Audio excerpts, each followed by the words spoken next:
இன்றைக்கி ஒரு அபூர்வமான ஒரு உயிரினத்தை பற்றி பார்க்குறோம். இது பேர் தான் நட்டுவக்காளிங்க. சரிங்களா, நண்டு மாதிரியே இருக்கும். எப்படி இருக்குது, பின்னாடி பயங்கரமான முள், கொட்டுனா ஆள் காலி. எங்கள் ஏரியாவில் இதை நட்டுவக்காளின்னு சொல்லுவாங்க. நான் சின்ன வயசுலேயே பார்த்துருக்கேன்.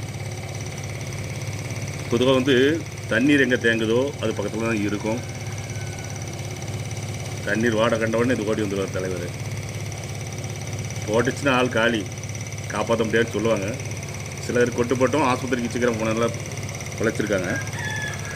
இது நம்ம வீடுகளில் இருக்குது. வீடுகள் ஏதாவது கல் இடுக்கு ஏதாவது இடுக்கில் இருந்துக்கிட்டு வெளியே வரும் போல். அப்படி தான் எங்கள் வீட்டுக்குள்ளேயும் தண்ணி தொட்டிக்குள்ளே விழுந்து செத்துருக்கு. காலையில் தான் பார்க்க மேந்து கிடக்கார் தலைவர். அப்புறம் வீட்டை சுற்றி எல்லாமே இருக்குது. சின்ன குழந்தைங்கள பார்த்து வளங்க. கண்ட இடத்துக்கு அந்த பிள்ளைங்களை போகக்கூடாதுங்க. நன்றி.